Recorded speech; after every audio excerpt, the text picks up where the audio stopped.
चलिए नमस्कार आप सभी का स्वागत है आप सभी का हमारे चैनल पे। आज हम बात करें मैनेजमेंट के चैप्टर नंबर फर्स्ट के वीडियो नंबर सेकंड, जिसके अंदर आज हम बात करेंगे प्रिंसिपल ऑफ मैनेजमेंट की।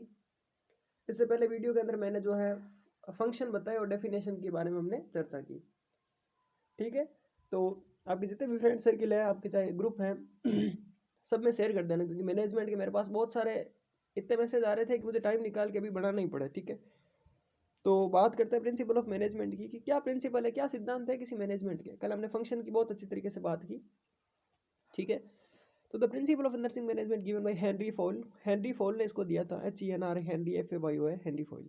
ठीक है, इसने कितने प्रिंसिपल बताए? देखो, division of work, authority, discipline, unity of command, unity of direction, order, scalar chain, scalar chain के बाद में कंट्रोलाइजेशन, रिम्यूनराइजेशन, इंटरेस्ट, क्वालिटी, स्टेबिलिटी, इनिशिएटिव, और ये छोड़ो, आप लास्ट वाला रहने देना। ठीक है, बात करते हैं डिवीजन ऑफ वर्क की कि क्या होता है division of work. This principle implies that every employee should be assigned only one type of work so as to bring about special action in every activity। देखिए, मैनेजमेंट का एक principal fix है, but बहुत अच्छा principal है कि प्रत्येक जो व्यक्ति होता है उसे एक काम एक व्यक्ति को दिया जाता है। जैसे आप समझते होंगे, प्रिंसिपल के काम प्रिंसिपल ही करता है। कभी आपने देखा है प्रिंसिपल अलग अलग क्लासों में जाकर रजिस्टर दे रहा है कि सर अटेंडेंस ले लो? ऐसा देखा कभी नहीं होता। वो काम पियोन का पियोन करता है। इसे कहते हैं डिवीजन ऑफ वर्क। फीस लेने वाला फीस लेता है, LDC बाबू वाला काम करता है, PTA वो PTA वाला काम करता है। ठीक है, लाइब्रेरियन वाला काम करता है। इसे कहते हैं डिवीजन ऑफ वर्क, यानी प्रत्येक काम को अलग अलग भागों में बांटा गया है। जैसे पता है नर्सिंग वालों का क्या रोल है।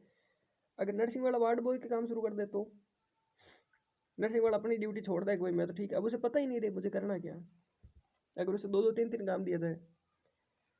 ठीक है, the specialization will help in creating specific personal and professional development among the nurse and therefore increasing their efficiency. देखो, इसके कहने का मतलब होता है कि अगर हम ऐसा करेंगे, एक व्यक्ति को एक काम देंगे, तो उस काम के अंदर वो व्यक्ति मजबूत हो जाएगा। जैसे मान लीजिए, अगर एक व्यक्ति है जो पीडियाट्रिक के अंदर बहुत 2-3 साल हो गए उसे काम करते हुए, अगर हमने 3 साल लगातार उसे एक ही काम पे रखा, जैसे मान लीजिए पीडियाट्रिक हेड नर्स है कोई, ठीक है, तो वो वहाँ पे क्या हो गया, स्पेशलिस्ट हो गया वहाँ पे। अगर कोई OT का है तो OT में स्पेशलिस्ट हो गया। ठीक है, तो हर एक आदमी को अलग अलग काम बांट रखा है। ऐसा थोड़ी एक दिन किसी एक दिन एक आदमी को OT में भेजा, दूसरे दिन पीडियाट्रिक में, तीसरे दिन साइकेट्रिक में, तो वो कहीं का नहीं रहेगा, ना घर का ना घाट का। तो डिवीजन ऑफ वर्क इसीलिए किया जाता है, इसलिए किया जाता है ताकि एक आदमी एक फील्ड के अंदर परफेक्ट हो जाए। हाँ, 3 साल एक जगह काम कर लिया, फिर दूसरे वार्ड में भेजो ना, फिर दूसरे वार्ड में उसे मजबूत बनाओ। आई थिंक समझ में आया होगा आपको। नेक्स्ट है ऑथोरिटी एंड द रेस्पॉन्सिबिलिटी। इसका मतलब होता है कि authority means the right to give order by a superior to his or her subordinate. Authority मतलब एक ऐसी पावर होती है एक आदमी के पास में, जो अपने जो एक सुपीरियर के पास ऐसी पावर होती है कि जो अपने सबऑर्डिनेट होते हैं, मतलब उसके साथ में काम करने वाला, उसके नीचे भी काम करने वाले, उन्हें वे क्या कर सके, ऑर्डर दे सके। ठीक है, जैसे अगर SNO नहीं होता तो नर्सिंग ऑफिसर को ऑर्डर कौन देता? तो उन्हें एक वे प्रोवाइड करता है। ऑर्डर मतलब ये मत समझना कि आप उन्हें बार बार काम करने के लिए ऑर्डर दे रहे हैं, मतलब उन्हें वे बता रहे हैं किस प्रकार से काम करना है। Responsibility means the obligation for the performance. देखिए, ऑब्लिगेशन मतलब क्या होता है, एक निष्ठता, एक, अगर हम रेस्पॉन्सिबिलिटी मतलब जिम्मेदारी उनके पास में होती है। जैसे मान लीजिए एक एग्जाम्पल लेते हैं पुलिस वाला हम। ठीक है, तो जो SP होते हैं, DSP होते हैं, IPS होते हैं, कोई भी बड़े बड़े नेता जाते हैं तो उनको ऐसा दिया जाता है कि भाई उस एरिया की जिम्मेदारी आपके हाथ में है, आपको वहाँ पे कानून व्यवस्था कायम करनी है।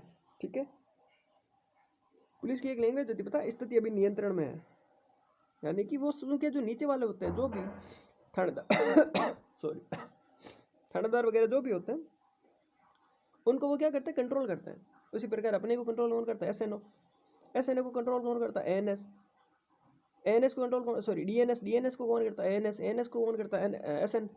ठीक है, नर्सिंग सुपरिटेंडेंट होता है। Next, this principle suggest that there must be parity between the authority and responsibility, they are coexistence and go together and two side of the same chain, same coin। मतलब वो मैंने बताया वही चीज़ है same, कि इसके इससे क्या होगा इससे फ़ायदा क्या होने वाला है कि यही है कि अगर हमने किसी अथॉरिटी दिया, किसी को रिस्पॉन्सिबिलिटी दी, तो वो अपना काम अच्छी तरीके से करेगा।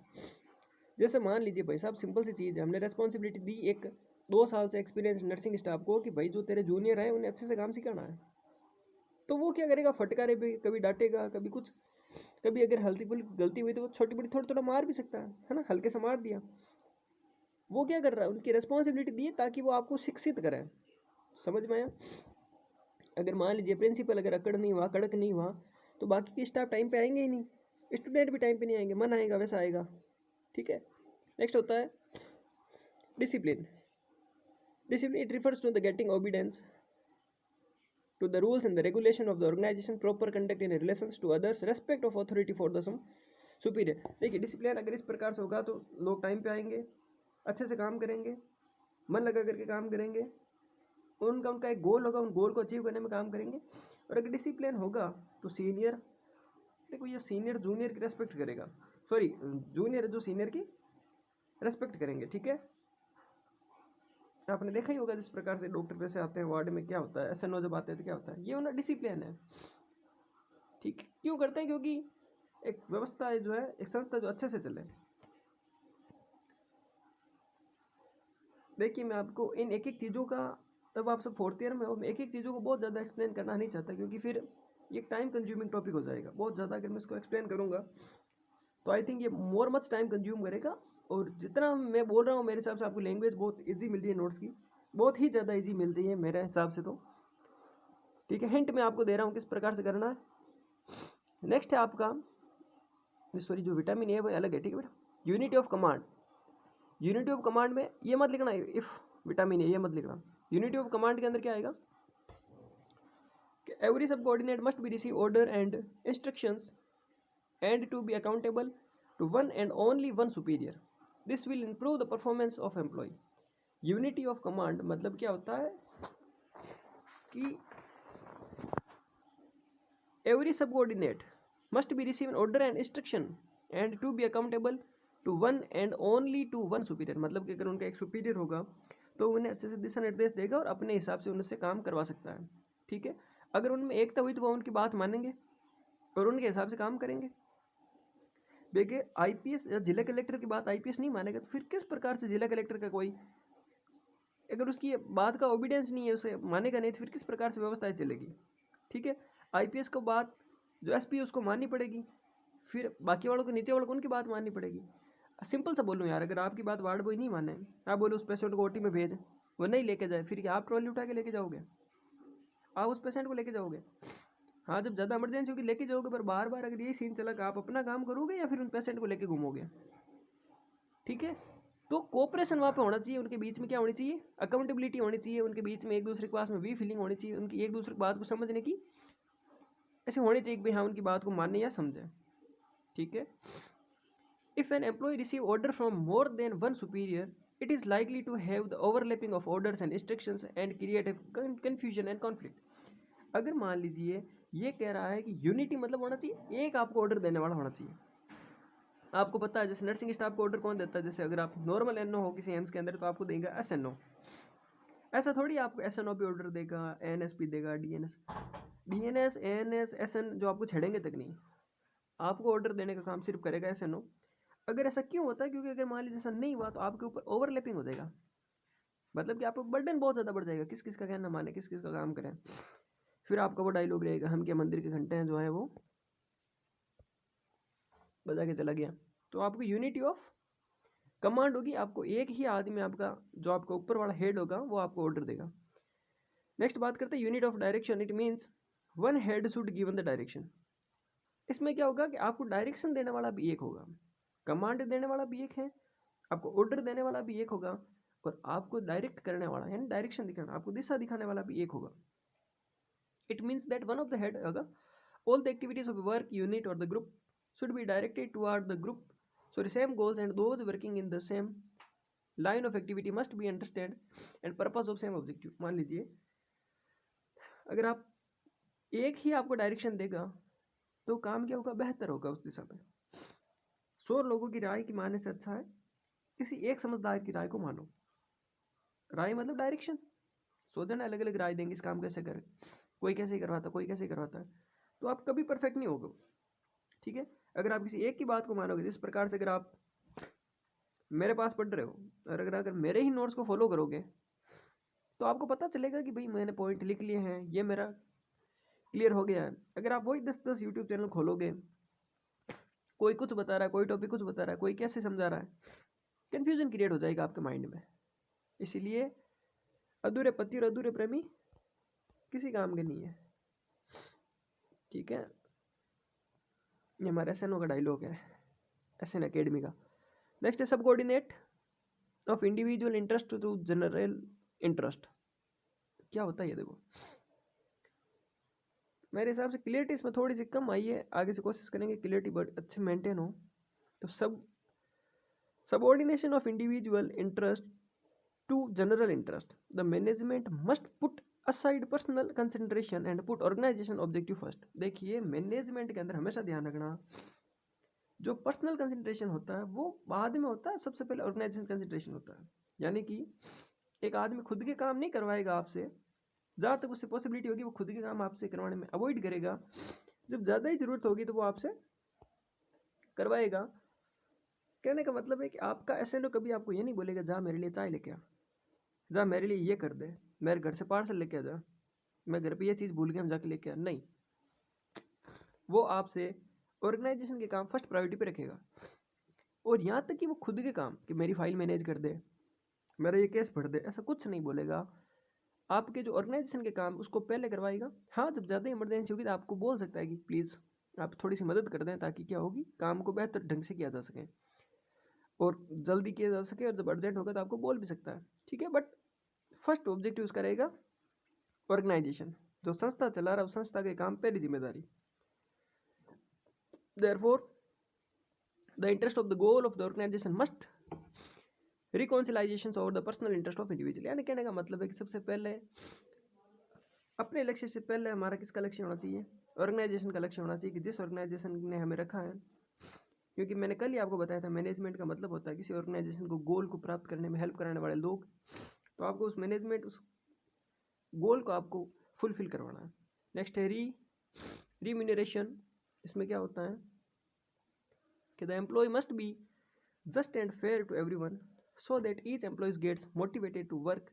There should be compensation for the service by considering both financial and non-financial factor mixed. कहते हैं कि जो एम्प्लॉय होना चाहिए उसको एकदम खुली किताब होनी चाहिए। खुली किताब मतलब समझ रहे हो, फेयर होना चाहिए, सब लोगों के साथ में अच्छा व्यवहार करने वाला होना चाहिए। आपका अगर SNO है वो आपसे रूडली बात करेगा तो आप मेरे हिसाब से उनकी बात को नहीं मानोगे।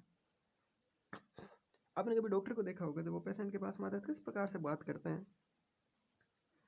अब अगर वो चाहते हैं तो बड़ी अकड़ से बात करें, क्योंकि भाई इतने MBBS में खर्चा किया है, इतना MD में खर्चा किया है ना, बहुत अच्छी तरीके से बात करते हैं। वो इस प्रकार से बात करते हैं कि उनके कोई फैमिली मेम्बर से बात करते हैं। तो जो भी एम्प्लॉयज़ होते हैं उन सभी एम्प्लॉयज़ को एकदम एक तो रहना अच्छा है, ठीक है, बातचीत का तरीका अच्छा रखना है, पर्सनैलिटी अच्छी मेंटेन करके रखनी है। इसलिए करनी है क्योंकि आपकी उन हरकतों से आपके जो नीचे वाला वो आपसे मोटिवेटेड हो सके। जैसे मान लीजिए अगर कोई SNO है, SNO के पास में हल्की फुल्की पावर है, अच्छे से बात करता है, ठीक है, आपके मन में भी ख्याल आएगा कि एक दिन मुझे भी इस पोस्ट पे जाना है। अगर SNO के पीछे कोई इज्जत ही नहीं करता है, SNO से ढंग से रहता ही नहीं है, लगता ही नहीं SNO वाला काम कर रहा है, तो आपके मन में उसके लिए कोई मोटिवेटेड या फिर आपकी खुद भी मोटिवेटेड नहीं होगी मुझे इस पोस्ट पे पहुंचना है। और ये भी होना चाहिए कि जो काम आप कर रहे हो अगर आपने अच्छी तरीके से काम किया, आपका व्यवहार अच्छा है, आपकी रेटिंग स्किल अच्छी है, कल मैंने रेटिंग स्किल बताई थी, वो रेटिंग स्किल अगर आपको अच्छी है तो आपको इंसेंटिव भी मिलने चाहिए, ताकि आप काम करने के लिए और भी क्या हो, मोटिवेटेड हो, ठीक है। तो ये भी प्रिंसिपल है। यानी अगर आपको इंसेंटिव देते हैं, जैसे मान लीजिए बड़ी बड़ी कंपनियां होती है वो अलग अलग टूर देती हैं, सिंगापुर का टूर है, अमेरिका का टूर है, क्यों देती है भाई, क्योंकि आप क्या हो उसमें मोटिवेटेड हो कि भाई अगर मैं अच्छा काम करूँगा तो मुझे ये चीज़ें आगे मिलेगी। कभी बोनस दे दिया, ठीक है। इस प्रकार से अलग अलग तरीके से हम उन व्यक्तियों को मोटिवेट कर सकते हैं। नेक्स्ट है सेंट्रलाइजेशन। मेरे हिसाब से आप में से कोई भी ऐसा नहीं होगा जिसे लग रहा होगा कि मैनेजमेंट बड़ी हार्ड है, नहीं लग रहा होगा। अब तो मैनेजमेंट आपको बहुत ईजी लग रही होगी, इतने दिन लग रहा होगा कैसा सब्जेक्ट है, क्या सब्जेक्ट है ना। सभी बच्चों को शेयर करना, क्योंकि अगर मैं आपके लिए इतना कुछ कर रहा हूँ तो आपकी भी ये प्राइम मोटो होना चाहिए कि आप भी हमारी संस्था के गोल्स को पूरा करें, हमारा गोल एक ही है कि किसी बच्चे के बेक वेक नहीं आए, 4th ईयर फाइनल ईयर है, भगवान करे सब बच्चे से निकल जाए। कोई भी हेल्प के लिए नीचे व्हाट्सएप पे उसमें खाली मैसेज कर देना, ठीक है। नेक्स्ट है centralisation. It means the extent to which authority is centralise और decentralise. It also means that centralisation sorry हाँ, यह concentration of the authority rest at one place और at one level in organisation. Centralisation lays the concentration of decision making authority at the top of management. यानी कि इसमें centralisation होना चाहिए। Centralisation मतलब होना चाहिए इसमें अलग अलग प्रकार के लेवल होने चाहिए, ठीक है।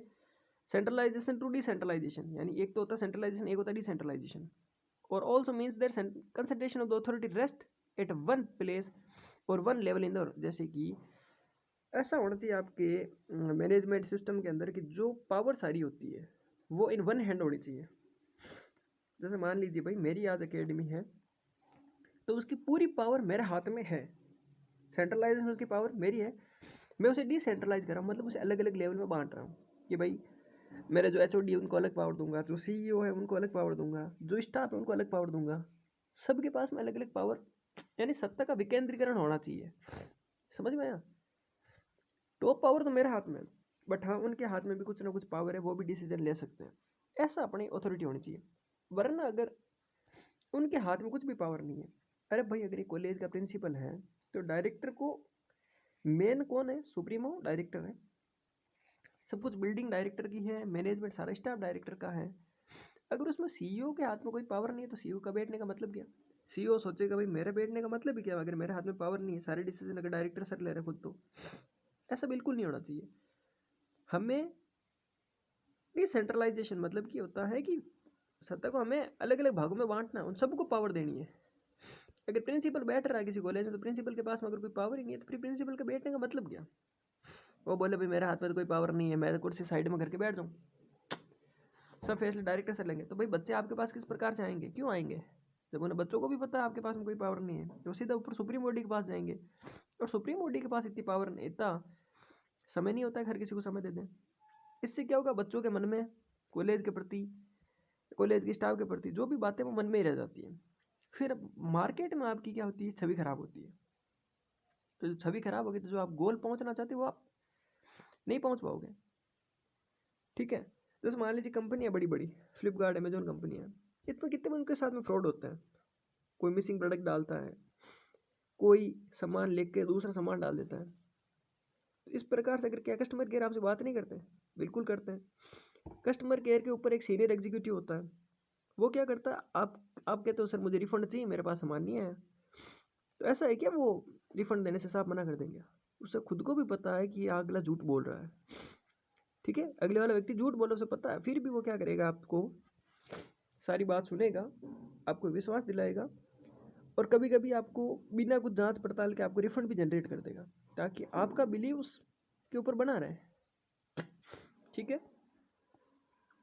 तो ये अपना सेंट्रलाइजेशन ये हो गया कंप्लीट। आपका क्या जो है फंक्शन कल हमने पढ़ लिए थे, आज ये प्रिंसिपल भी अपने कंप्लीट हो गए, ठीक है। मेरे हिसाब से इतना काफ़ी है, इतने प्रिंसिपल आपके लिए काफ़ी हैं, इतने क्वेश्चन आएंगे आप इतना लिख दोगे, क्योंकि ये 6 नंबर का क्वेश्चन आता है। तो 2 2 4 2 6 2 8 बिल्कुल आप कंप्लीट कर लोगे, ठीक है। नेक्स्ट है इक्विलिटी, समानता होनी चाहिए।